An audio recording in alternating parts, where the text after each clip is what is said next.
الشيطان الرجيم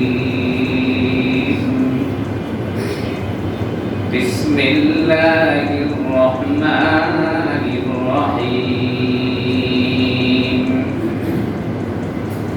إن عدة الشهور عند الله 12 شهرا في كتاب الله يوم خلق السماوات والأرض منها 4 حرم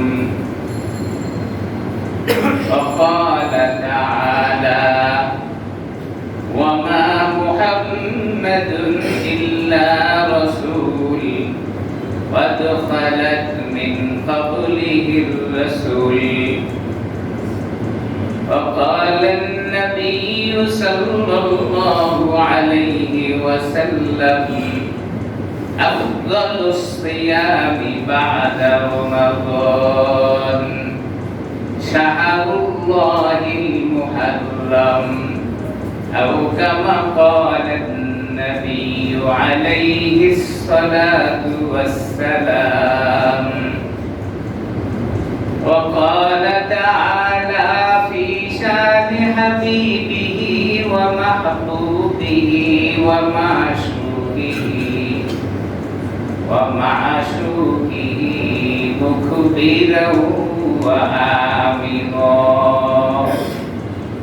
إن الله وملائكته يصلون على النبي يا أيها الذين آمنوا صلوا عليه وسلموا تسليما اللهم صل على محمد وعلى آل محمد كما صليت على إبراهيم وعلى آل إبراهيم إنك حميد مجيد اللهم بارك على محمد وعلى آل محمد كما باركت على إبراهيم وعلى آل إبراهيم إنك حميد مجيد कुछ बेशुम क्या तसद्दुक कुछ बेशुम क्या तसद्दुक कुछ करम हज़म का रफ्ता रफ्ता मेरी सूरत उनकी सूरत बन गई ला इलाहा इल्लल्लाह ला इलाहा इल्लल्लाह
আরবি বছরের প্রথম মাসে দ্বিতীয় জুমায় আল্লাহ তাআলার ঘরে আসার মতো বসার মতো তৌফিক দান করেছেন।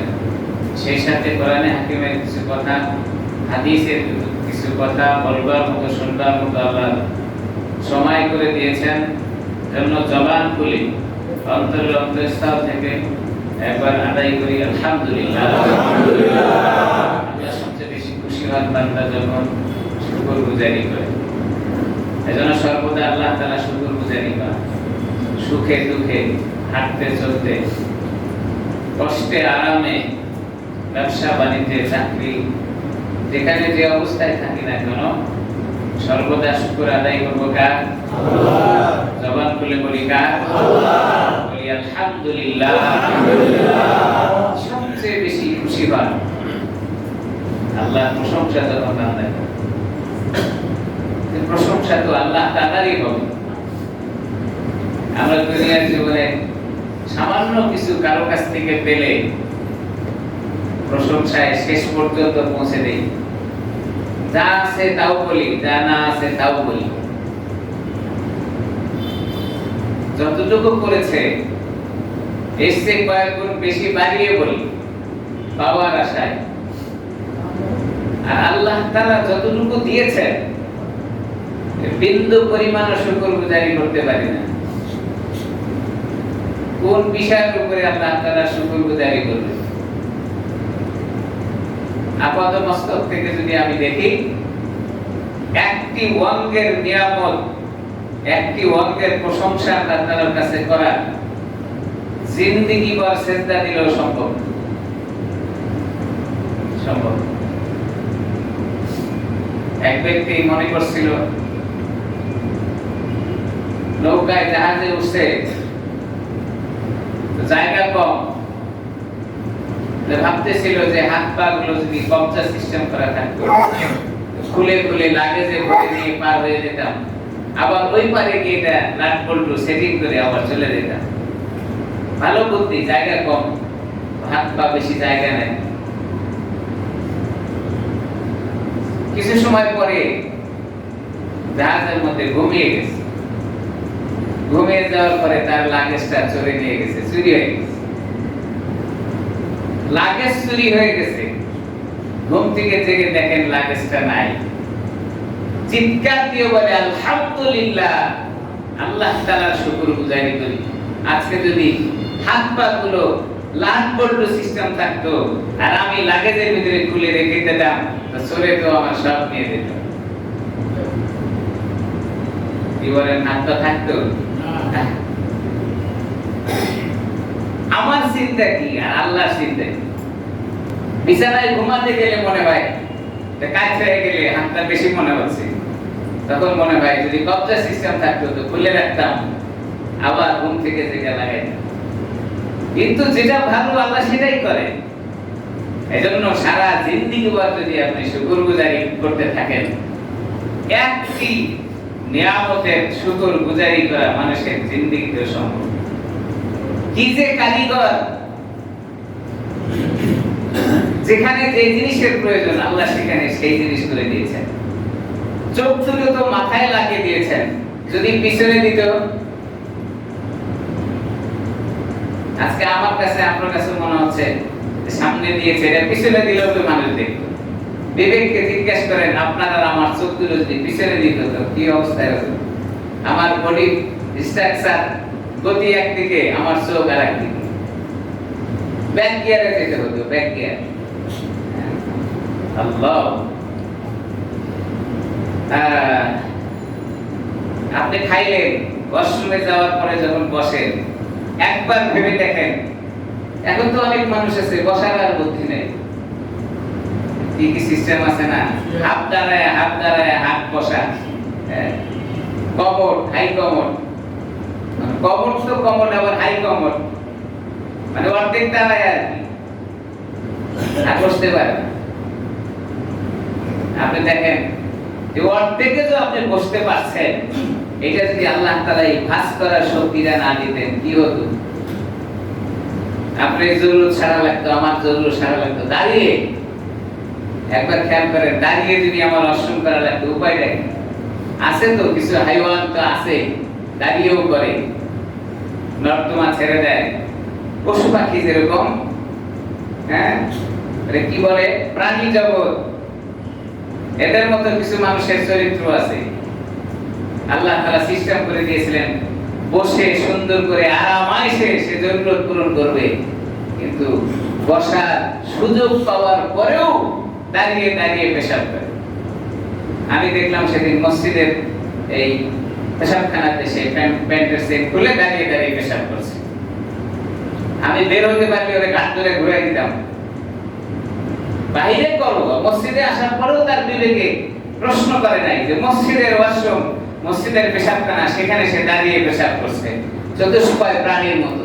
আইরে মানুষ, কি চিন্তা করলেন? দুনিয়ার বাহাদুরি তো অল্প সময়ের জন্য, সব চলে যাবে, নিয়ে যেতে হবে কিছু। কবরের সামানা জোগাড় করার সুযোগ আল্লাহ তাআলা করে দিয়েছেন। ভাববার বিষয়, চিন্তা করার বিষয়। আমার হায়াত থেকে তো সময়টা কেটে যাচ্ছে, একবারও ফিকির করছি না যে আমার জিন্দেগিটা সুন্দর হতে হবে। আমার ভাইরা বলেছিলাম আল্লাহ তাআলা সবচেয়ে বেশি খুশি হন বান্দা যখন নিয়ামত পেয়েছে আর এটা শুকরগুজারি করে। বান্দা বলে আল্লাহ যে নিয়ামত আপনি দিয়েছেন আমি খুশি, আমি খুশি। হযরত মুসা আলাইহিস সালামের জামানায় এক ব্যক্তির হাতও নাই পাও নাই, হাতও নাই পাও নাই, জবান আছে, সে জবান দিয়ে আল্লাহ তাআলা শুকরগুজারি করছে, জিকির করছে। জিজ্ঞাসা করা হয়েছে, কি বাবা তুমি এত জিকির করো, তুমি তো পারো, তোমার তো হাতও নাই পাও নাই। ওই ব্যক্তি জবাব দিয়েছিল, ঐতিহাসিক লেখেন, সে বলেছেন আল্লাহ তাআলা আমাকে যে নিয়ামত দান করেছেন সারা দুনিয়ায় যদি এক জায়গায় উঠিয়ে দেওয়া হয় আর আল্লাহ আমাকে যা দিয়েছেন এটার ওজন ভারী হবে। সুবহানাল্লাহ। তো বলছেন তোমার তো কিছুই নাই। তো সে জবাব দিয়েছিল আমার যা আছে এটা তুমি বুঝতে পারো নাই, আমি মানুষটা খাইতে পারি আর হজম হয়, আল্লাহ তাআলা আমার মুখ দিয়ে এটা প্রবেশ করার সুযোগ করে দিয়েছে, এর চেয়ে বড় নিয়ামত পৃথিবীতে আর কিছু হতে পারে। সুবহানাল্লাহ। অথচ হাতও নাই পাও নাই।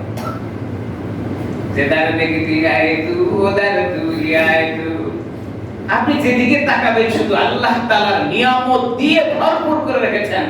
হযরতে জালালউদ্দিন রুমি রাহমাতুল্লাহ আলাইহি তার কিতাবের ভিতরে লেখেন যে মাছ যেমন পানির ভিতরে ডুবে আছে, আমি আর আপনি এমন নিয়ামতের মধ্যে ডুবে আছি। সুবহানাল্লাহ। মাছ বেশি না পানি বেশি? কত পানির ভিতরে মাছ যেমন ডুবে আছে, আল্লাহ তাআলার এত নিয়ামতের মধ্যে আমরা ডুবে আছি। কি পরিমাণ নিয়ামত আল্লাহ তাআলা ভুলে যাই, সব ভুলে যাই, ভুলে যাই। আল্লাহ, গত জুমায় আপনাদের কাছে এলান দেওয়া হয়েছিল, আজকে আলোচনা করব 10ই মুহররম, আশুরা এবং কারবালা। এই তিনটি জিনিস আমরা একই মনে করি, পার্থক্যটা বোঝা দরকার। মুসলমানদের আজকে ইতিহাস না জানার কারণে ভ্রান্ত ইতিহাস পড়ে যাকে গালি দেওয়া যাবে না তাকেও গালি দেয়, যাকে মানা যাবে না তাকেও মানে, যাকে মানতে হবে তাকে ছেড়ে দেয়, ইতিহাস না জানার কারণে। আমার ভাইরা, মুসলমানদের ইতিহাস তো সরলভ করে লেখা, পরিবর্তন করার সুযোগ নাই। এটা আমার আর আপনার বানানো ইতিহাস যদি হয়, আমার মনে যেমন চায় তেমনটি, আপনার মনে যেমন চায় তেমনটি। ইতিহাস পরিবর্তন হয় ক্ষমতার মধ্যে। আজকে আমি ক্ষমতায় আছি তো আমার মতো করে ইতিহাস লিখি, কালকে আপনি ক্ষমতায় আছেন তো আপনার মতো করে ইতিহাস লেখেন। ইসলাম ইতিহাস এমন নয়, জানতে হবে, পড়তে হবে, যত পড়িব তত জানিব। আজকে তো অভাব হলো আমাদের স্টাডি, করতে চাই না, স্টাডি করতে চাই না। তো শুনেছি তো এই জায়গায় একটি, ওই জায়গায় একটি, এর উপরেই জীবন চলে যায়। এজন্য বেশি বেশি করে স্টাডি করা দরকার, জানা দরকার।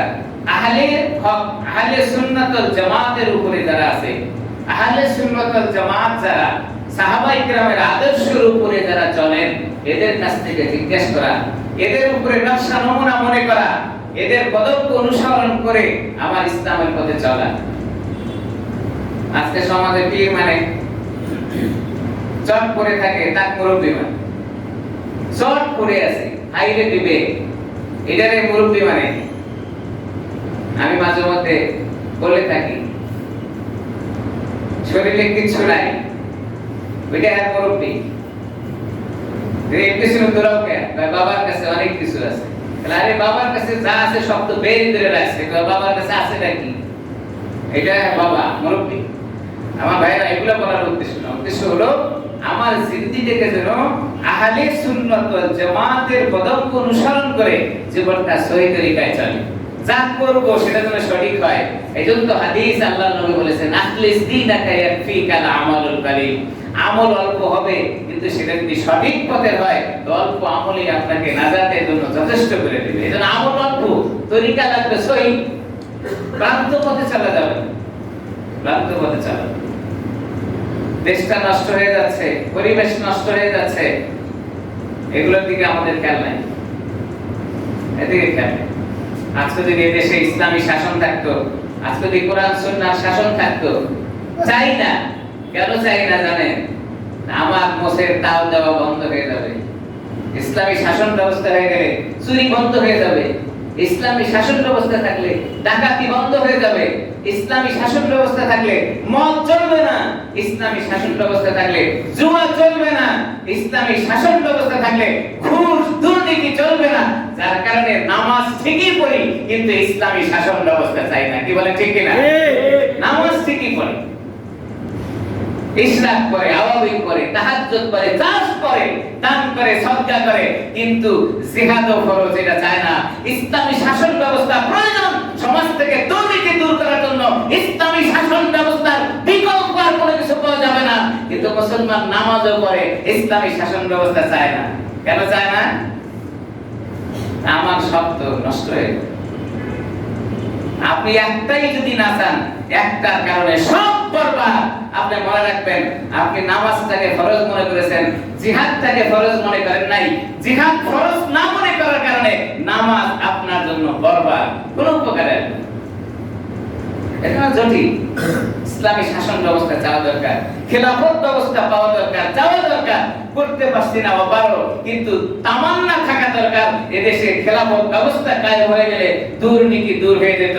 এদেশে খেলাফত ব্যবস্থা যদি প্রতিষ্ঠা হয়ে যেত, সমস্ত ঝামেলা থেকে আমরা মুক্ত থাকতে পারতাম। কিন্তু মুসলমান নামাজ পড়ে, শাসন ব্যবস্থা ইসলামে হোক এটা চায় না। তালাশ করে দেখে, এক কাতারে দাঁড়িয়ে নামাজ পড়ছেন, নামাজটার অনেক গুরুত্ব, আজান হওয়ার আগেই চলে আসে। কিন্তু যদি বলা হয় এদেশে ইসলামী হুকুমত কায়েম হোক, এবার হুজুর আর ভালো নেই। কি বললাম? অপরাধটা কি? আল্লাহর কথাই তো বললাম। আপনি তো নামাজে আসছেন আল্লাহর কথা শোনার জন্যই, নামাজে আসছেন একটা আল্লাহর হুকুম মানার জন্যই, তো ওইটাও তো আল্লাহর কথা, এটা শুনলে আর ভালো লাগে না। আমার ভাইরা, সংক্ষিপ্ত আকারে কিছু কথা আমরা জানি যে 10ই মুহররম আমাদের সামনে আসলে কিছু আলোচনা হয়ে থাকে এবং আমরা কিছু আমল করে থাকি। আমলগুলো সহি তরিকায় হয় কিনা এটা জানা দরকার। খেলাফত ব্যবস্থা 4 খলিফার পরে খেলাফত ব্যবস্থা কি ছিল আর খেলাফত ব্যবস্থা নিয়ে কি আন্দোলন তখন হয়েছে, সংক্ষিপ্ত আকারের ইতিহাস হলো এমন। আমরা সাধারণত জানি খেলাফত ব্যবস্থা শুরু থেকে রাসূল আকরাম সাল্লাল্লাহু আলাইহি সাল্লামের ইন্তেকালের পরে 4 জন খলিফা ছিলেন যারা খেলাফত প্রাপ্য, একজনের পরে একজন সিরিয়াল মেইনটেইন করে আসছেন। সর্বশেষ হযরত আলী রাদিয়াল্লাহু তাআলা আনহু খেলাফত প্রতিষ্ঠা করে তিনি রাষ্ট্র ব্যবস্থা করেছিলেন, রাষ্ট্র পরিচালনা করেছেন। হযরত আলী রাদিয়াল্লাহু তাআলা আনহু দুনিয়া থেকে যাওয়ার পরে কিছু সময়ের জন্য আরো একজন খলিফা ছিল, যেটা আমাদের অনেকেরই জানা নাই, হযরত হাসান রাদিয়াল্লাহু তাআলা। কিছু সময়ের জন্য তিনিও খলিফা ছিলেন। বয়স ছিল কম। মদিনায় যখন তিনি রাষ্ট্র পরিচালনা করেন, খেলাফতের দায়িত্বে ছিলেন, তখন কিছু সংখ্যক মানুষ হযরত হাসান রাদিয়াল্লাহু তাআলাকে ছোট মানুষ হিসেবে খলিফা মেনে নিতে চাননি। অনেকে প্রস্তাব দিয়েছিলেন, হাসান আপনি তো ছোট মানুষ, বর্তমান সময়ের জন্য সবচেয়ে যোগ্য এবং আমরা মানতে পারি, জানতে পারি, হযরত মুয়াবিয়া রাদিয়াল্লাহু তাআলার কাছে আপনি খেলাফতের দায়িত্ব দিয়ে দিন, তাহলে এটা ভালো হয়।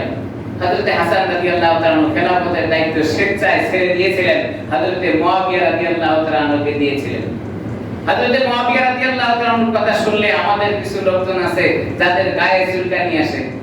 হযরত মুয়াবিয়া রাদিয়াল্লাহু তাআলার সাথে হযরত আলী রাদিয়াল্লাহু তাআলার একটি যুদ্ধ ঘটনা ঘটেছিল, আমরা জানি, যাকে ইসলামের ভাষায় সিফফিনের ঘটনা বলে, সিফফিনের যুদ্ধ বলে। আসলে সিফফিনের যুদ্ধের ইতিহাস অনেক মানুষই আমরা জানি না কি ঘটেছিল। অনেকেই আমাদের ধারণা আছে সিফফিনের যুদ্ধ হয়েছিল হযরত আলী এবং মুয়াবিয়া রাদিয়াল্লাহু তাআলার খেলাফতের ব্যবস্থা নিয়ে। আসলে খেলাফতের ব্যবস্থা নিয়ে হযরত আলী এবং মুয়াবিয়ার মধ্যে সিফিনের ঘটনা ঘটেনি। সিফিনের যুদ্ধ ঘটেছিল হযরত আলী এবং হযরত মুয়াবিয়ার মাঝে হযরত হুসাইন রাদিয়াল্লাহু তাআলার বিচার কার্য নিয়ে। আমরা বলি খেলাফতের দায়িত্ব নিয়ে, তা না। তৎকালীন সময়ে দামেস্কে হযরত মুয়াবিয়া রাদিয়াল্লাহু তাআলা খেলাফত নিয়েছিলেন এবং মদিনাতে হযরত আলী রাদিয়াল্লাহু তাআলা খেলাফত নিয়েছিলেন। এটা নিয়ে বাধা নাই, বাচ্ছিল কোথায়? হযরত আলী রাদিয়াল্লাহু তাআলা যখন খেলাফতের দায়িত্ব পালন করেন, ওসমান হত্যার বিচার চেয়েছিল। হযরত মুয়াবিয়া রাদিয়াল্লাহু তাআলার পক্ষ থেকে লোকজন এসে হযরত আলীকে বলেছিলেন, আলী, ওসমান যে হত্যা হলো এটার বিচার করা দরকার, আপনি এর সূক্ষ্ম বিচার করে দিন। হযরত আলী রাদিয়াল্লাহু তাআলা বলেছিলেন, যতদিন পর্যন্ত এটার বাস্তব সাক্ষী প্রমাণ পাওয়া যাবে না ততদিন পর্যন্ত বিচার করা যাবে না। সাক্ষী তালাশ করা হচ্ছে, সাক্ষী পাওয়া গেলে এবং রাষ্ট্রের অস্থিতিশীলতা পরিবেশ দূর হয়ে যাওয়ার পরে আমরা এটা বিচার করার জন্য চেষ্টা করব। কিন্তু হযরত মুয়াবিয়া রাদিয়াল্লাহু তাআলার কিছু লোকজন আছে এটা মেনে নিতে পারেনি, যারা হযরত আলী রাদিয়াল্লাহু তাআলাকে ধোঁকায় ফেলে দিয়ে, আপনারা জানেন যে তাকে ক্ষতিগ্রস্ত করে দিয়েছিল, ওই লোকগুলো পরবর্তীতে হযরত হুসাইন রাদিয়াল্লাহু তাআলাকে ক্ষতিতে ফেলে দিয়েছে। এরা ষড়যন্ত্র করে হযরত মুয়াবিয়া রাদিয়াল্লাহু তাআলাকে বুঝাইলেন, ওগো মুয়াবিয়া, হযরত আলী এই হুসাইন রাদিয়াল্লাহু ওসমান রাদিয়াল্লাহু তাআলার বিচার কার্য করছে না, এর মানে হলো ওসমানের বিচার করতে গেলে তার খেলাফত থাকবে না, যার কারণে সে ষড়যন্ত্র করে ওসমান রাদিয়াল্লাহু তাআলার হত্যার বিচার সে করতে চায় না। আপনি কাজ করেন, হযরত আলী রাদিয়াল্লাহু তাআলার খেলাফত বাতিল করে দিয়ে আপনি একাই খেলাফতের দায়িত্ব পালন করেন। এটারও সুরাহা করার জন্য সাহাবায়ে কেরামদের মধ্যে সমন্বয় করে দিয়েছিলেন হযরত আলী এবং মুয়াবিয়া, তাদের দুইজনের সমন্বয় করা হবে। লম্বা ইতিহাস দিকে যাওয়ার সময় হবে না। তাদের সমাধান করে দেওয়ার জন্য উভয় পক্ষে সাহাবায়ে কেরামকে নিযুক্ত করা হয়েছিল, তারা বসে এটা সুরাহা করে দিবেন। অনেক লম্বা আলোচনা হয়েছে, সে সুরাহাটাও সাহাবায়ে কেরাম করতে পারে নাই। বুদ্ধির মোকাবেলায় একজন আরেকজনকে ঘায়েল করে দিয়ে হযরত আলী রাদিয়াল্লাহু তাআলার খেলাফত থেকে সরে দেওয়া হয়েছে, হযরত মুয়াবিয়া রাদিয়াল্লাহু তাআলার খেলাফত তখন প্রতিষ্ঠিত করা হয়েছিল। এই ইতিহাস অনেকেই জানেন, অনেকেই জানেন না, ওইদিকে যাব না। আলোচনা করতে চেয়েছিলাম যে আশুরা আর মুহররম এবং কারবালা এই তিনটা জিনিস একই কিনা না, এর মধ্যে পার্থক্য আছে, এটা একটু জানা দরকার। আসলে আশুরা আর মুহররম, গত জুমায় আমি আপনাদের কাছে ধারণা দিয়েছিলাম যে মুহররম এটা আল্লাহ তাআলা যখন আসমান আর জমিনকে সৃষ্টি করেছেন তখন থেকেই নাম তার মুহররম, এটা ভিন্ন জিনিস। আশুরা এটা হযরত মুসা আলাইহিস সালামের উম্মতদের থেকে আশুরা শুরু হয়েছে। আশুরা যাকে বলে, তারা হযরত মুসা আলাইহিস সালামকে স্মরণ করে রোজা রেখেছিলেন। এইখানে একটা বিষয়, রাসূল আকরাম সাল্লাল্লাহু আলাইহি সাল্লাম সেই রোজাকে প্রাধান্য দিতে গিয়ে নিজেও রেখেছেন, সাহাবায়ে কিরামকে রাখার নির্দেশ দিয়েছিলেন। এই ছিল আশুরা। তাহলে মুহররম একটা জিনিস, আশুরা আরেকটা জিনিস। আসেন কারবালা। কারবালা কি হয়েছে? কারবালা হলো যে কুফায় তৎকালীন সময়ে হযরত মুয়াবিয়া রাদিয়াল্লাহু তাআলা আনহু রাষ্ট্র ক্ষমতায় ছিলেন, খেলাফতের দায়িত্বে ছিলেন। বয়স যখন ভারী হলো, 60 বা 61 বছর যখন তিনি খেলাফতের দায়িত্ব পালন করেন, সেই সময়ে তার বিবেকের কাছে তিনি প্রশ্ন করলেন, আমার তো বয়স হয়েছে, আমার পরবর্তীতে খলিফা কাকে নিযুক্ত করব?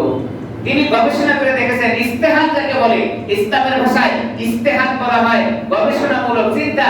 হযরত মুয়াবিয়া রাদিয়াল্লাহু তাআলা গবেষণা করে দেখলেন যে বর্তমান সময়ে রাষ্ট্র পরিচালনা করার যোগ্যতা একমাত্র আমার ছেলের কাছেই আছে, অর্থাৎ সে হলো ইয়াজিদ। তখন হযরত ওমর রাদিয়াল্লাহু তাআলা বেঁচে ছিলেন, হযরত জুবাইর রাদিয়াল্লাহু তাআলা বেঁচে ছিলেন, হযরত আবু মুসা আশআরী রাদিয়াল্লাহু তাআলা বেঁচে ছিলেন। তারা যোগ্যতা সম্পন্ন সাহাবী। কিন্তু হযরত মুয়াবিয়া রাদিয়াল্লাহু তাআলা চিন্তা করলেন, রাষ্ট্র পরিচালনা করার দায়িত্ব যদি হযরত মুয়াবিয়া রাদিয়াল্লাহু তাআলা তার ছেলেকে দেয়, তাহলে সে রাষ্ট্র পরিচালনায় ভালো দক্ষ, অর্থাৎ এই দিকে তার দক্ষতা আছে। কিন্তু হযরত ওমর, আবু মুসা আশআরী, এই সমস্ত সাহাবায়ে কিরামরা বুজুর্গ, কিন্তু রাষ্ট্র পরিচালনার জিম্মাদারি তাদের কাছে কম ছিল, অর্থাৎ তারা পরিচালনা করতে পারবে কম, দক্ষতা কম, এটা ইয়াজিদের মধ্যে বেশি ছিল। হযরতে মুয়াবিয়া রাদিয়াল্লাহু তাআলা চিন্তা করে শেষ সময় এসে তিনি ওসিয়ত করে গেলেন, ওসিয়তনামা লিখে গেলেন, আমার পরবর্তীতে খেলাফতের দায়িত্ব করবে আমার ছেলে ইয়াজিদ। এই কথা বলার পরে 60 হিজরি চৌঠা রজব হযরতে মুয়াবিয়া রাদিয়াল্লাহু তাআলা ইন্তেকাল করেন। কেউ বলেছেন 61 হিজরি চৌঠা রজব হযরতে মুয়াবিয়া রাদিয়াল্লাহু তাআলা ইন্তেকাল করেন। যেই সময় হযরতে মুয়াবিয়া রাদিয়াল্লাহু তাআলা আনহুর ছেলে ইয়াজিদ তার কাছে ছিল না, অর্থাৎ তিনি তখন ওই জায়গায় অবস্থান করেন নাই, অন্য জায়গায় ছিলেন। খবর পাইল ইয়াজিদ যে বাবা হযরতে মুয়াবিয়া রাদিয়াল্লাহু আনহু ইন্তেকাল করেছেন। তিনি তার ওই জায়গা থেকে জানাজায় অংশগ্রহণ করার জন্য রওনা দিয়েছিলেন, কিন্তু এসে দেখলেন বাবার জানাজা দাফন কাফন সমাপ্ত হয়েছে। ইয়াজিদ এসেই জিজ্ঞাসা করেছিল বাবা যে চলে গেলেন, খেলাফতের দায়িত্ব কাকে দিয়ে গেছেন? দেখলেন ওসিয়তনামা করে গেছেন হযরতে মুয়াবিয়া, আমার পরবর্তী খলিফা হবে আমার ছেলে ইয়াজিদ। কারণ তখনও ইয়াজিদ থেকে দুষ্কৃতিকারী চিহ্ন তার কাছ থেকে পাওয়া যায়নি। হযরতে মুয়াবিয়া রাদিয়াল্লাহু তাআলা গবেষণা করে দেখেন ইয়াজিদের ভিতরে রাষ্ট্র পরিচালনার দক্ষতা আছে, যার কারণে তিনি তাকেই নির্বাচন করে গেছেন। নিজের ছেলে তো বুঝেছেন, জানেন। এরপরে ইয়াজিদ খেলাফতের দায়িত্ব বসলেন। খেলাফত পাওয়ার পরে ইয়াজিদ আগে যা ছিল, খেলাফত পাওয়ার পরে তার নাই। ইস্তেহার যা হয় নির্বাচনে পাস করার পরে ইস্তেহার আর থাকে না, সব বাতিল হয়ে যায়। এটা আমাদের দেশের জন্য প্রযোজ্য, অন্য দেশে আছে কিনা জানি না। হ্যাঁ, এই নির্বাচনের আগে এত লম্বা বক্তৃতা, এরপরে নির্বাচনে জয় হয়ে গেলে কি ইস্তেহার ঘোষণা করেছে, এগুলোর আর ধারে কাছেও নাই। ইয়াজিদ খেলাফত পাওয়ার আগে হযরতে মুয়াবিয়া রাদিয়াল্লাহু তাআলা যেমন চিনেছিলেন, খেলাফতের দায়িত্ব পাওয়ার পরে ইয়াজিদ আর তেমন থাকলো না। এবার তার থেকে বিভিন্ন রকমের দোষ ত্রুটি সাবেক হওয়া শুরু হয়ে গেল। আমার ভাইরা, লম্বা আলোচনা হয়ে যায়, সংক্ষিপ্ত আকারে ধারণা দেওয়ার জন্য বলবো। হযরতে মুয়াবিয়া রাদিয়াল্লাহু তাআলা ইন্তেকালের পরে ইয়াজিদ ক্ষমতা পাইয়া সে মনে করলো কি জন্য পাইলাম, আমকে হুনুরে, আমার সে তো আর যোগ্যতা সম্পন্ন কেউ নাই। কুফার লোকজন এবার আস্তে আস্তে হযরতে মুয়াবিয়া রাদিয়াল্লাহু তাআলার ছেলে ইয়াজিদকে খলিফা হিসেবে আর মানতে চাচ্ছে না। এবার চিন্তা করলো যে মুয়াবিয়া রাদিয়াল্লাহু তাআলার ছেলে ইয়াজিদের চেয়ে যোগ্যতা সম্পন্ন আরেকজন ব্যক্তি আছেন, যিনি হলেন হযরতে আলী রাদিয়াল্লাহু তাআলার কলিজার টুকরা হযরতে হুসাইন। চিঠি লিখলেন হুসাইন রাদিয়াল্লাহু তাআলার কাছে, হুসাইন আপনি দ্রুত কুফায় চলে আসেন, আমরা ইয়াজিদের ক্ষমতা মানতে চাই না, আপনি যোগ্য, আপনাকে ছাড়া দেশের ক্ষমতা কেউ পাইতে পারে না, দ্রুতভাবে আপনি কোথায় চলে আসেন? কুফায় চলে আসেন। চিঠি লিখলেন। হযরতে হুসাইন রাদিয়াল্লাহু তাআলা চিঠি পাওয়ার পরে তৎকালীন সময়ে যে সাহাবায়ে কিরাম তার সামনে ছিল, তাদের সাথে পরামর্শ করলেন যে আমার কাছে চিঠি আসছে কুফা থেকে, কুফায় ইয়াজিদের খেলাফতের দায়িত্ব জনগণ মানতে চায় না, আপনারা পরামর্শ দেন কি করব। সকল সাহাবায়ে কিরাম সেখানে পরামর্শ দিয়েছিলেন, হুসাইন আপনি কুফায় যাবেন না, কারণ আপনার বাবাকে তারা ডেকে নিয়ে যেই কাজটা করেছে, ষড়যন্ত্র করে আপনাকেও ডেকে নিয়ে সেই কাজই করবে, আপনার কুফায় যাওয়ার সুযোগ নাই, আপনি যাবেন না। কিন্তু হযরত হুসাইন রাদিয়াল্লাহু তাআলা তাদের কথা না মেনে পরিবারের সদস্যদেরকে নিয়ে, স্ত্রী পরিবার শিশু সন্তানদেরকে নিয়ে তিনি মক্কায় রওনা দিলেন। তৎকালীন সময় সাহাবায়ে কিরামরা জিজ্ঞাসা করেছিলেন, ওগো হুসাইন কোথায় যাবেন? হুসাইন রাদিয়াল্লাহু তাআলা বললেন, আমি আপাতত মক্কায় যাব, এরপরে মক্কায় গিয়ে সিদ্ধান্ত নেব কি হয়। এদিকে হুসাইন রাদিয়াল্লাহু তাআলা মনে মনে সিদ্ধান্ত নিয়েছিলেন যে আমি মক্কা থেকে কুফার দিকে চলে যাব। আমার ভাইরা, ঘটনা কি ঘটলো? হুসাইন রাদিয়াল্লাহু তাআলা তার পরিবারকে নিয়ে মক্কার দিকে রওনা হলেন। সাহাবায়ে কিরাম নিষেধ করার পরেও মানলেন না। যাওয়ার পরে কিতাবের ভিতরে ঐতিহাসিক করে লেখেন প্রায় 1200-এর মতো চিঠি হযরতে হুসাইনের কাছে এসেছিল। সব চিঠিতে লেখা ছিল, হুসাইন আপনি দ্রুত চলে আসেন, খেলাফতের দায়িত্ব আপনাকে দেওয়া হবে, আমরা ইয়াজিদের খেলাফত মানি না। হযরতে হুসাইন রাদিয়াল্লাহু চিন্তা করলেন, তাই যদি হয় তাহলে আমি কেন বসে থাকবো। এরপরে কুফার অবস্থা জানার জন্য হযরতে হুসাইন রাদিয়াল্লাহু তাআলা তার চাচাতো ভাই মুসলিম ইবনে আকিল তাকে প্রেরণ করলেন যে তুমি কুফার অবস্থা দেখে আসো, অবজার্ভ করে আসো কুফার অবস্থা কি। এরপরে হযরতে মুসলিম ইবনে আকিল চলে গেলেন কুফায়, পরিদর্শন করার জন্য। মুসলিম ইবনে আকিল চলে যাওয়ার পথে মুহূর্তের ভিতরে হযরত হুসাইনের কাছে আরো একটি চিঠি আসে, যেই চিঠিতে লেখা ছিল, ওগো হুসাইন, আপনি যদি এই মুহূর্তে কুফায় আসেন, 1,00,000 মানুষ তৈরি আছে যারা আপনার হাতে বায়াত গ্রহণ করবে এবং ইয়াজিদকে ক্ষমতা থেকে সরে দেওয়ার জন্য আন্দোলন করবে। হযরত হুসাইন রাদিয়াল্লাহু আনহু চিন্তা করলেন, 1,00,000 মানুষ যদি তৈরি থাকে, আমি কেন এখানে বসে আছি? আমার তো কুফায় যাওয়া দরকার। হযরত হুসাইন রাদিয়াল্লাহু আনহু মুসলিম ইবনে আকিলের খবর আসার অপেক্ষা না করে তিনি রওনা দিলেন কোথায়? কুফায় যাওয়ার জন্য। আমার ভাইরা চলে গেলেন, একদম ইরাকের কাছাকাছি যখন চলে গেলেন, তখন ইয়াজিদের তৎকালীন সময়ে দামেস্কের গভর্নর হিসেবে একজনকে দায়িত্ব দেওয়া ছিল, নাম ছিল উবাইদুল্লাহ ইবনে জিয়াদ। নোমান ইবনে বাশিরকে সেই জায়গা থেকে সরায় দিয়া দুইও জায়গার খেলাফতের দায়িত্ব দিলেন উবাইদুল্লাহ ইবনে জিয়াদকে। এখন দুই জায়গারই সে খলিফা। উবাইদুল্লাহ ইবনে জিয়াদ দুই জায়গার খলিফা নিযুক্ত হইয়া দায়িত্ব পাইয়া এবার সিদ্ধান্ত নিল ইয়াজিদের সাথে পরামর্শ করা। ইয়াজিদ তাকে বলল, তোমার সাথে পরামর্শ হলো হুসাইন রাদিয়াল্লাহু আনহু দলবল নিয়ে কুফায় প্রবেশ করতেছে, এরা যেন কুফায় আসতে না পারে একটা ব্যবস্থা তুমি নিয়ে নাও। উবাইদুল্লাহ ইবনে জিয়াদ তার নির্দেশে 400 মানুষের একটি দল ইরাকের দিকে পাঠিয়ে দিলেন যে হুসাইন রাদিয়াল্লাহু আনহু তার দলবল নিয়ে এখানে প্রবেশ করবে, একে বাধা দাও, সে যেন আসতে না পারে। সেই দলবলের নেতৃত্ব দিয়েছিল যে তার নাম ছিল উমার ইবনে সাদ। এই উমার ইবনে সাদকে তখন সেনাপতি নিযুক্ত করে 400 জনের একটি দল সেখানে পাঠিয়ে দিল।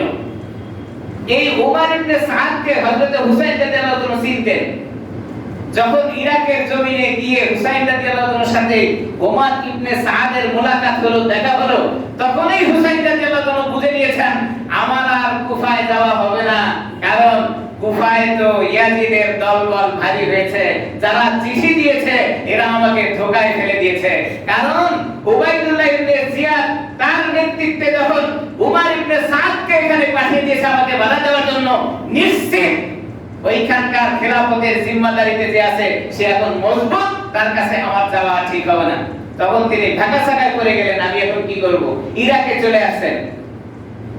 তখন একটি সলা পরামর্শ করলো, এই যে দলটা পাঠিয়ে দিয়েছে ওমর ইবনে সাদকে, হযরত হুসাইন রাদিয়াল্লাহু আনহু ওমর ইবনে সাদের কাছে চলে আসলো। আসার পরে বলল, আমি সব বুঝেছি, এখন তোমাদের সিদ্ধান্ত যা, তোমাদের সিদ্ধান্ত মোতাবেক আমি কাজ করব, তবে আমার কিছু কথা তোমাদেরকে শুনতে হবে। কি কথা? বলে আমি আর কুফায় প্রবেশ করব না, এখন আমি এখান থেকে ফিরে যাব, আমাকে মক্কায় ফিরে যেতে দাও, আর না হয় আমাকে ইয়াজিদের কাছে যেতে দাও, আমি তার বায়াত গ্রহণ করব। নচেত কোন মুসলিম রাষ্ট্রের সীমান্তে পৌঁছার ব্যবস্থা করে দাও, আমি সেদিকে যাব, আমি আর কুফার খেলাফতি চাই না। দেখেন কি বলেছিল। কিন্তু এই জায়গায় একটা ঘটনা আমরা জানি যে এই যে সেনাপতি যাকে পাঠিয়ে দিয়েছিল ওমর ইবনে সাদ, এই ব্যক্তি একাই ছিল না, এর সাথে আরেকজন ব্যক্তি ছিল, তার নাম হলো শিমার। শিমার ছিল বিচক্ষণ। ওমর ইবনে সাদকে বলে, ওগো হুসাইন রাদিয়াল্লাহু আনহু যে পরামর্শ আপনাকে শোনাচ্ছে এটা কোনোটাই করা যাবে না। কি করতে হবে? মূল নায়কের কাছে খবর দেন, তিনি যে সিদ্ধান্ত দেবেন সেই সিদ্ধান্ত। উবাইদুল্লাহ ইবনে জিয়াদের কাছে খবর দেওয়া হলো যে এরকম এরকম ঘটনা।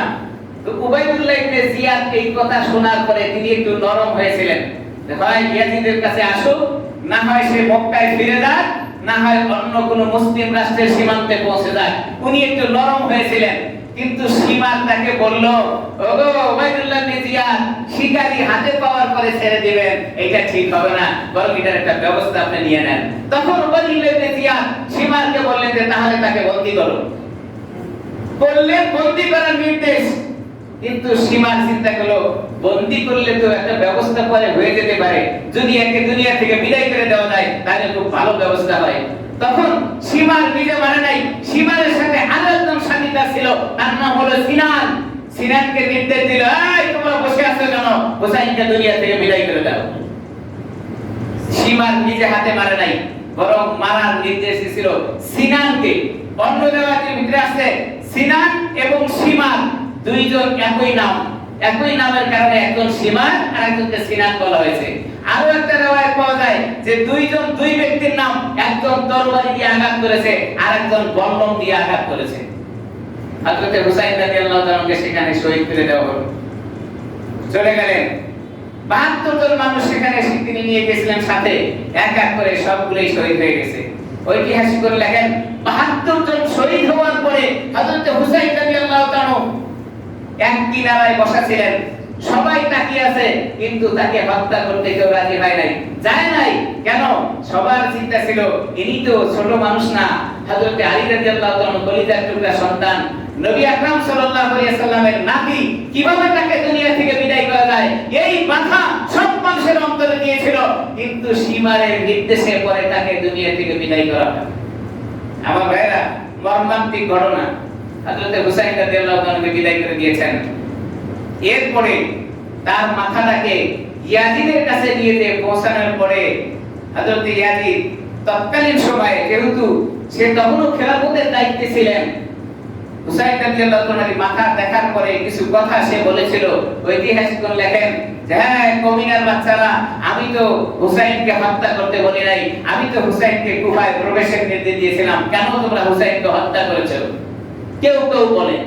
বাকি কথা হলো, সে হত্যা করার নির্দেশ দেও না না দেও, কেন খেলাফতের দায়িত্বের উপরে হযরত হুসাইনকে আসতে সে বাধা দিবে? সমঝোতা হতে পারতো, পরামর্শ করতে পারতো, সে বাধা দিল কেন? তো বাধা দেওয়ার মূল্যায়ন যেহেতু সে, এই জন্য ইয়াজিদ মস্ত বড় দোষী। ইয়াজিদের নির্দেশের কারণেই তো উবাইদুল্লাহ ইবনে জিয়াদ সেনাপতির দায়িত্ব পেয়ে বাকিদের নির্দেশ করে দুনিয়া থেকে বিদায় করে দিয়েছেন। আমার ভাইরা, হুসাইন রাদিয়াল্লাহু তাআলাকে শহীদ করে দিয়েছেন কারা? যারা হযরত আলী রাদিয়াল্লাহু তাআলার খেলাফতকে প্রতিষ্ঠা করেছিল, আলী রাদিয়াল্লাহু তাআলাকে খেলাফতের দায়িত্ব দিয়েছিল। ওই সমস্ত লোকেরা হযরত হুসাইন রাদিয়াল্লাহু তাআলাকে শহীদ করে দেওয়ার পরে তারা নাচতেছিল, জয়লাভ করেছে। এবং হযরত হুসাইন রাদিয়াল্লাহু তাআলা শাহাদাত বরণ করার পরে এক শ্রেণীর লোক যারা হযরত হুসাইনের পক্ষে ছিল, তারা সেই সময় মরসিয়া গাইতো, বিভিন্ন কবিতা আবৃত্তি করত, নাচতে থাকতো, নিজের শরীরকে কেটে রক্ত বের করে হযরত হুসাইনের শোক তারা পালন করত। প্রশ্ন হলো, হযরত হুসাইন রাদিয়াল্লাহু তাআলা তার বাবা ছিলেন হযরত আলী রাদিয়াল্লাহু তাআলা, হযরত আলীর মর্যাদা বেশি না হুসাইনের মর্যাদা বেশি? হযরত আলীর মর্যাদা বেশি। হযরত আলী রাদিয়াল্লাহু তাআলার মর্যাদা বেশি, কিন্তু হযরত আলী রাদিয়াল্লাহু তাআলাকে যখন হত্যা করা হয়েছে, ওই গ্রুপরা কিন্তু কোনোদিনও শোক পালন করে নাই, নাচেও নাই, মরসিও গায় নাই, রক্ত বের করে নাই। আমরা জানি 40 হিজরিতে 17ই রমজান জুমার দিনে হযরত আলী রাদিয়াল্লাহু তাআলা মসজিদে নামাজের জন্য রওনা দিয়েছিলেন। রাস্তার মধ্যে হযরত আলী রাদিয়াল্লাহু তাআলাকে হত্যা করে দেওয়া হয়েছে। 40 হিজরিতে 17ই রমজান জুমার দিন ফজরের নামাজের সময় হযরত আলী রাদিয়াল্লাহু তাআলাকে দুনিয়া থেকে বিদায় করে দিলেন। সেই বিষয় নিয়ে কিন্তু কেউ কখনো শোক পালন করে না। হযরত হুসাইন রাদিয়াল্লাহু তাআলা চলে যাওয়ার পরে এরা শরীর থেকে রক্ত বের করে দেয় কেন? এই কেনর জবাব দেওয়ার জন্য আমি এত লম্বা আলোচনা করেছি। হযরত হুসাইন রাদিয়াল্লাহু তাআলাকে শহীদ করে দেওয়ার পরে যারা নাচছে আর মরসিয়া গাইছে, এদেরকে বলা হয় শিয়া, এদেরকে বলা হয় শিয়া। এরাই ইসলামের সবচেয়ে বড় ক্ষতি করেছে। এদের ষড়যন্ত্র ছিল খেলাফত দুনিয়ায় যেন চলতে না পারে। এই জন্য হযরত হুসাইন রাদিয়াল্লাহু তাআলাকে তারা শহীদ করে দিয়েছেন, খেলাফত যেন দুনিয়ায় না থাকে। মূলত হুসাইন চলে গেছে, এই জন্য তাদের দুঃখ না। যদি তাই হতো, হযরত আলী রাদিয়াল্লাহু তাআলা শাহাদাত বরণ করার পরে কেন তারা দুঃখ প্রকাশ করলো না? হুসাইনকে নিয়ে কেন করে? বুঝতে হবে। বর্তমান সময়ে এক শ্রেণীর লোকজন আছে, হযরত হুসাইন রাদিয়াল্লাহু তাআলার এই শাহাদাতকে সামনে রেখে তারা মুর্শিয়া বের করে, মিছিল বের করে, তাজিয়া বের করে, হাই হুসাইন হাই হুসাইন করে নাচতে থাকে। আপনারা দেখবেন পুরান ঢাকায় এই 10ই মুহররম যা ঘটবে, আমার তো মনে হয় তৎকালীন সময় কারবালার ময়দানে এরকম ঘটে নাই। খোঁজ নিয়ে দেখবেন এরা নামাজও করে না, নিজের শরীর কাটে, কেটে রক্ত বের করে দেয়, নাচতেছে কেন? হাই হুসাইন বলে চিল্লাচ্ছে। হাই হুসাইন যে তোমরা বলো, কেন তোমাদের উদ্দেশ্য কি? উদ্দেশ্য হলো দুনিয়ার জীবনে যেন খেলাফত প্রতিষ্ঠা হতে না পারে। এই উদ্দেশ্য করে হযরত হুসাইন রাদিয়াল্লাহু তাআলাকে দুনিয়া থেকে বিদায় করা হয়েছিল। এখনো যারা হযরত হুসাইনের পক্ষে এরকম নাচতে থাকে, আমরা বলবো না যে হযরত হুসাইন দুনিয়া থেকে চলে যাওয়ার পরে আমাদের দুঃখ নাই। অবশ্যই দুঃখ আছে। কেন? নবীর দৌহিত্রে হযরত আলী রাদিয়াল্লাহু তাআলা পরিবার টুকরা সন্তানকে দুনিয়া থেকে বিদায় করে দিল। এর চেয়ে বড় দুঃখ আর কি হতে পারে? অবশ্যই অন্তরে ব্যথা আছে, কিন্তু উদ্দেশ্য এটা নয় খেলাফত বন্ধ করে দিবে আর তারা নাচতে থাকবে। মুসলমানের সন্তান সতর্ক থাকতে হবে। আজকে যদি খেলাফতের ব্যবস্থা থাকতো, তাহলে সমাজ উন্নয়ন হতো। সমাজে যে দুর্নীতি চলে এগুলো বন্ধ হয়ে যেত। তৎকালীন সময় শিয়াদের ওই কার্যক্রম ছিল, তাদেরকে শিয়া বলা হয়, যারা হুসাইনকে নিয়ে সামনে নাচতেছিল এবং তারা মুরসিয়া এবং বিভিন্ন তাজিয়া, বিভিন্ন মিছিল, রক্ত বের করে দেওয়া, এটা তাদের মূল উদ্দেশ্য ছিল দুনিয়ার জীবনে যেন খেলাফত প্রতিষ্ঠা না হতে পারে।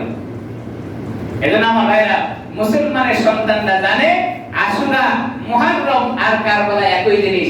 এইজন্য মুহররম মাস আসলে 10 তারিখে মানুষ এত স্মরণ করে, অন্য দিনের কথা মনেই থাকে না। সব ঠিক আছে, কিন্তু 10ই মুহররম, মুহররম এক জিনিস, কারবালা আরেক জিনিস, আর আশুরা আরেক জিনিস। এটা আপনাকে মনে রাখতে হবে। 10ই মুহররম আসলে সবচেয়ে গুরুত্বপূর্ণ আমলের কথা রাসূল আকরাম সাল্লাল্লাহু আলাইহি সাল্লাম বলেন কি? যে আশুরা থেকে রোজা রাখা 1 বছরের গুনাহ আল্লাহ তাআলা maaf করে দেন। হযরত মুসা আলাইহিস সালামের সময় তার উম্মতরা রোজা রেখেছিল। এই রোজার ফজিলত আমি গত জুমায় আপনাদেরকে শোনায় দিয়েছি। এইজন্য 10ই মুহররম অন্য কোনো চিন্তা করার সুযোগ নাই। 10ই মুহররম নিয়ে অন্য কোনো বিষয় চিন্তা করবেন তো ভুল পথে চলতে থাকবেন। আমাদের সমাজে ইসলামী ইতিহাস না পড়ে আমরা 10ই মুহররম, কারবালা আর আশুরা পড়ে থাকি বাংলা একজন লেখকের লেখা থেকে, যার নাম হলো বিশ্বাস সিন্ধু। এই বিশ্বাস সিন্ধুর লেখকের নাম ছিল মীর মুশাররফ, যিনি কাল্পনিক গল্প লিখে থাকতেন। বিশ্বাস সিন্ধুকে লিখে সমাজের মানুষদেরকে বিভ্রান্তি করে ফেলেছে। বিশ্বাস সিন্ধু পড়ে জনগণ এখন হযরত মুয়াবিয়া রাদিয়াল্লাহু তাআলা আনহুকে গালি দিতে থাকেন। স্মরণ রাখতে হবে হযরত মুয়াবিয়াকে। রাসূল আকরাম সাল্লাল্লাহু আলাইহি সাল্লামের উপরে যে ওহী নাযিল হতো, কোরআনের বাণী, কোরআনের কথা আল্লাহর পক্ষ থেকে আসতে লেগে ওহী বলা হয়। এই ওহী যারা লিখে রাখতেন তাদের 10 জনের নাম কিতাবের ভিতরে পাওয়া যায়। তার মধ্যে একজন হলেন হযরত মুয়াবিয়া রাদিয়াল্লাহু তাআলা আনহু। সুবহানাল্লাহ। হযরত মুয়াবিয়া রাদিয়াল্লাহু তাআলা কাতেব ওহী ছিলেন। রাসূলের উপরে যে ওহী নাযিল হতো এগুলা লিখে রাখতেন হযরত মুয়াবিয়া, তার মধ্যে একজন। 10 জনের নাম কিতাবে পাওয়া যায়। কাতেব ওহী। একজনের নাম হলো যায়েদ ইবনে সাবিত, তিনি ওহী লিখে রাখতেন। 2 নম্বর হলো আবু বকর সিদ্দিক রাদিয়াল্লাহু তাআলা, হযরত ওমর রাদিয়াল্লাহু তাআলা, হযরত ওসমান রাদিয়াল্লাহু তাআলা, হযরত আলী রাদিয়াল্লাহু তাআলা, হযরত উবাই ইবনে কাব রাদিয়াল্লাহু তাআলা, এরা কাতেব ওহী ছিলেন। হযরত জুবাইর ইবনে আওয়াম রাদিয়াল্লাহু তাআলা, হযরত আব্দুল্লাহ ইবনে রাওহা রাদিয়াল্লাহু তাআলা, হযরত মাসউদ মুগীরা রাদিয়াল্লাহু তাআলা, হযরত হামজালা রাদিয়াল্লাহু তাআলা, এরা ছিলেন কাতেব ওহী। এদের ভিতরে একজন ছিলেন হযরত মুয়াবিয়া রাদিয়াল্লাহু তাআলা। রাসূল আকরাম সাল্লাল্লাহু আলাইহি সাল্লাম হযরত মুয়াবিয়া সম্পর্কে দোয়া করে গেছেন, আল্লাহুম্মা হাদিয়া ওয়া মাহদিয়া। ওগো আল্লাহ, আমার মুয়াবিয়াকে দুনিয়ার জীবনে হাদি হিসেবে কবুল করো, আখিরাতের জন্য নাজাতের ব্যবস্থা করে দাও। যারা হযরত মুয়াবিয়া রাদিয়াল্লাহু তাআলা কে ইয়াজিদের দোষের কারণে তাকে গালি দেন, ঈমান নবায়ন করেন, তাহলে ঈমান ছাড়া দুনিয়াতে যেতে হবে। ঈমান দুষ্কৃতিকারী মানুষ কোনোদিনও জান্নাতে যেতে পারবে না। ঈমান হারা হয়ে গেলে আমল যতই থাক না কেন ওই আমলের কোনো মূল্য নাই। আমার ভাইরা, ইয়াজিদ দোষী, ইয়াজিদ অপরাধ করেছে, এর কারণে হযরত মুয়াবিয়া রাদিয়াল্লাহু তাআলা কে গালি দেওয়া যাবে না। আল্লাহুম্মা হাদিয়া ওয়া মাহদিয়া। কাতেব ওহীকে কোনোভাবে আপনি গালি দিতে পারেন না। ইয়াজিদ দোষী হাজার বার তার নির্দেশে হযরত হুসাইন রাদিয়াল্লাহু তাআলাকে দুনিয়া থেকে বিদায় করা হয়েছে। কেন দোষী বলবো না? একজনের বক্তারা আছে কোন রকম করে একটু ঘুরায়া ফিরায়া ইয়াজিদকে দোষী থেকে মুক্ত করতে চায়। আমি বলবো ইসলামী ইতিহাস তাদের জানা নাই, ইয়াজিদকে দোষী মুক্ত করার কোনো সুযোগ নাই। হ্যাঁ, ইয়াজিদ ভালো মানুষ ছিল, কিন্তু খেলাফত পাওয়ার পরে আর ভালো নাই। খেলাফত পাওয়ার আগে সে তাহাজ্জুদ করেছে, খেলাফত পাওয়ার আগে সে দান করেছে, খেলাফত পাওয়ার আগে সে ইসলামের অনেক কাজ করেছিল, কিন্তু খেলাফত প্রাপ্ত হওয়ার পরে সে নষ্ট হয়ে গেছে। এইজন্য ইয়াজিদকে দোষী সাব্যস্ত না করা ব্যক্তিরা ইয়াজিদের মতোই অপরাধী।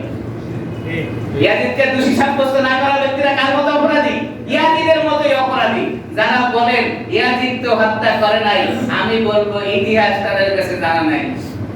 আমার ভাইরা, তাহলে কাতেবে ওহী হযরত ইমাম মুয়াবিয়া রাদিয়াল্লাহু তাআলা ছিলেন। খেলাফত কাদের সময় কতটুকু সময় পার হয়েছে আপনারা জানেন যে 632 খ্রিস্টাব্দে হযরত আবু বকর সিদ্দিক রাদিয়াল্লাহু তাআলা খেলাফতের দায়িত্ব পান। তিনি 634 হিজরি পর্যন্ত 2 বছর হযরত আবু বকর সিদ্দিক রাদিয়াল্লাহু তাআলা খেলাফতের দায়িত্ব পালন করেন। 634 খ্রিস্টাব্দে হযরত ওমর রাদিয়াল্লাহু তাআলা খেলাফত পান। এরপরে 644 এ তার খেলাফতের দায়িত্ব শেষ হয়। এইভাবে চলতে চলতে সর্বশেষ 664 তে উমাইয়া গোত্ররা খেলাফতের দায়িত্ব পান। তারা 750 পর্যন্ত খেলাফতের দায়িত্ব পরিচালনা করেন। এরপরে আব্বাসিয়াদের কাছে খেলাফতের দায়িত্ব চলে আসে। 1258 পর্যন্ত তারা ইসলামী ইতিহাসে খেলাফত দায়িত্ব পালন করে যান। কিন্তু এখন খেলাফতের কথা বললে মানুষ মনে করে যে খেলাফত আবার কোন জিনিস। আমার ভাইরা, খেলাফত হলো ইসলামী ভাবধারায় রাষ্ট্র পরিচালনার দায়িত্ব ভার গ্রহণ করার নাম হলো খেলাফত। এটা আল্লাহ তাআলার নির্দেশে রাসূল আকরাম সাল্লাল্লাহু আলাইহি সাল্লামের মাধ্যমে সর্বপ্রথম 4 জন খেলাফতের দায়িত্ব প্রাপ্য ব্যক্তির নাম উল্লেখ করে গিয়েছেন। তার মধ্যে হযরত আবু বকর সিদ্দিক রাদিয়াল্লাহু তাআলা প্রথম খলিফা ছিলেন। খেলাফতের ব্যবস্থাপনা এটা আল্লাহ তাআলার পক্ষ থেকে রাসূলের মাধ্যমে তৈরি হয়েছে। কিয়ামত পর্যন্ত যারা খেলাফত প্রতিষ্ঠার জন্য চেষ্টা করবে, সাহাবায়ে কেরাম জীবন বাজি রেখে ইসলামের জন্য যেমন কাজ করে মর্যাদাবান লাভবান হয়েছেন, ঠিক তদ্রূপ ভাবে এখনো যারা খেলাফতের কাজে নিয়োজিত থাকবেন তারাও সাহাবায়ে কেরামের মতো মর্যাদাবান হয়ে যাবে। এইজন্য খেলাফত দরকার। কি বলেন? পারিয়ান না পারি নিয়ত থাকা তো দরকার যে দেশে খেলাফত প্রতিষ্ঠা হোক। কি বলেন? নিয়ত আছে না? ইনশাআল্লাহ। মুশকিল, এই জায়গায় এসে মুশকিল। আল্লাহ তাআলা আমাকে আপনাকে বুঝে আশুরা, মুহররম এবং কারবালা এই সমস্ত বিষয়কে আলাদাভাবে জেনে আমল করার তৌফিক দান করেন বলে আমিন। আমরা রোজা রাখবো। মুহররম মাসে 2টি রোজার নির্দেশ রাসূল বলেছেন। কারণ মুহররমের 10 তারিখে একটা রোজা রাখে ইহুদিরা। রাসূল বলেন খাল্লিফুল ইয়াহুদ ওয়ান নাসারা, ইহুদি এবং খ্রিস্টানদের অর্থাৎ ইহুদি এবং নাসারাদের আমলের মুখালিফ আমল তোমরা করবা। তারা মুহররম মাসে একটা রোজা রাখে, তোমরা মুহররম মাসে 2টা রোজা রাখবা। হয় 9 তারিখ 10 তারিখ অথবা 10 তারিখ 11 তারিখ। এবার মুহররমের 10 তারিখ পড়ছে রবিবার। আপনারা আগামীকাল শনিবার আর পরের দিন রবিবার 2টা রোজা রাখতে পারেন। যদি আগামীকাল সম্ভব না হয় তাহলে রবিবার বা পরের দিন সোমবার 2টা রোজা রাখার জন্য নিয়ত করবেন। কি বলে? নিয়ত আছে না ইনশাআল্লাহ? আল্লাহ তাআলা আমাদেরকে বুঝবার আমল করার তৌফিক দান করেন।